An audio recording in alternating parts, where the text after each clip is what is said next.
ನಂಗೆ ಮದುವೆ ಆಗಿ 2 ವರ್ಷ ಆಯಿತು ಆ್ಯಕ್ಚುಲಿ.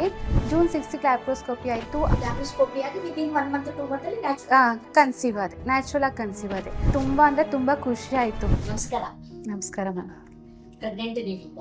ಹೌದು ಮ್ಯಾಮ್, 7 ಮಂತ್ಸ್ ನಡೀತಿದೆ. 7 months. Congratulations. Thank you ma'am. So ಈ ಪ್ರೆಗ್ನೆಂಟ್ ಹೇಗಾದ್ರಿ, ನಮ್ಮ ವರದಾನ್ ಹೇಗ್ ಬಂದ್ರಿ, ನಿಮ್ಮ ವಯಸ್ಸೆಷ್ಟು, ಯಾವ ಟ್ರೀಟ್ಮೆಂಟ್ ಆಯ್ತು ಅನ್ನೋದ್ರ ಬಗ್ಗೆ ವಿವರವಾಗಿ ಹೇಳ್ತೀನಿ. ಖಂಡಿತ ಮ್ಯಾಮ್.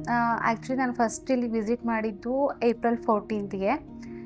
ನನಗೆ ಇಲ್ಲಿಗೆ ಬೇರೆಯವ್ರು ರೆಫರ್ ಮಾಡಿದ್ರು. ಆ್ಯಕ್ಚುಲಿ ನಮ್ಮದು ಹೋಮ್ ಟೌನ್ ಬಂದುಬಿಟ್ಟು AP. ಸೊ APಗೆ ಹೋದಾಗ ಅಲ್ಲಿ ಪದ್ಮಾ ಮ್ಯಾಮ್ ಅಂತ ಹೇಳಿಬಿಟ್ಟು ಅವರು ಸರ್ ವಿಜಯ್ ಸರ್ ಅವ್ರ ಕಾಂಟ್ಯಾಕ್ಟ್ ನಂಬರ್ ಕೊಟ್ಟು ಇಲ್ಲಿಗೆ ಕಳಿಸ್ಕೊಟ್ರು.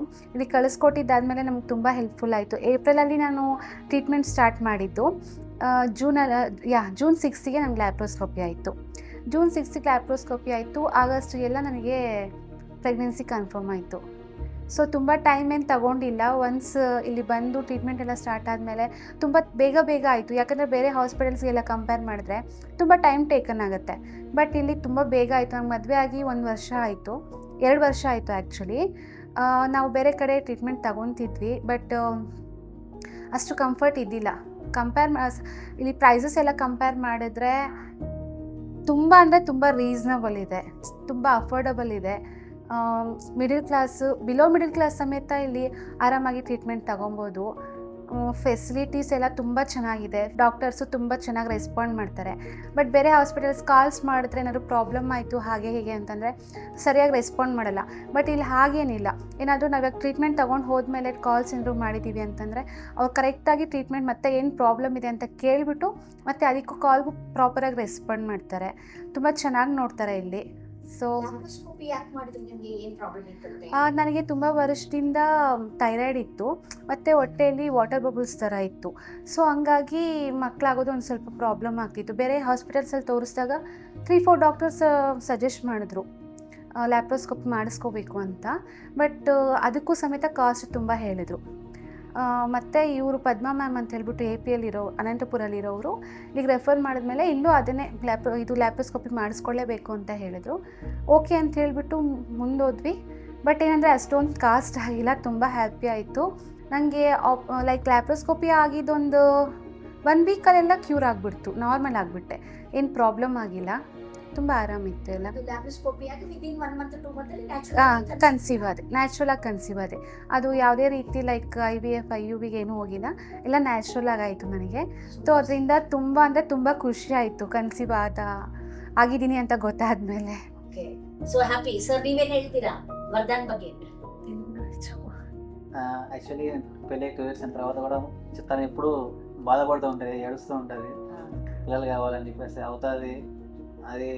నేను తెలుగులో ఎక్కువగా గరికపాటి గారు చూసినట్టు పిల్లలు త్వరగా పుట్టేస్తే పెద్దగా ఇదేమి ఉండదు అంటారు.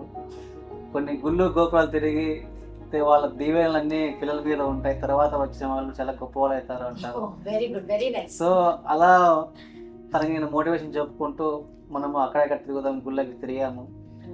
తర్వాత ఆ దేవుని వల్ల కాస్త మనకు వచ్చే పిల్లలు చాలా గొప్పగా తయారవుతారని చెప్పేసి తనకు మోటివేట్ చేసి తను ఓదార్చేవాడిని. తర్వాత తను కూడా అలాగే చాలా తీసుకునేది, చాలా హ్యాపీగా తీసుకునేది. తర్వాత ఇప్పుడు మాకు ల్యాప్రోస్కోపీ అవగానే జస్ట్ 1 month అనుకుంటారు, 1 monthకే మాకు కన్ఫర్మ్ అయిపోయింది న్యాచురల్ ప్రెగ్నెన్సీ. సో చాలా హ్యాపీగా ఫీల్ అయ్యాను. సో తనకు కూడా చాలా హ్యాపీ, ఇంట్లో అందరూ చాలా హ్యాపీ.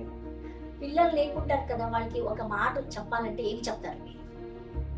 పిల్లలు లేరు అంటే అది తను ఈ కరెక్ట్గా అడిగారు క్వశ్చన్.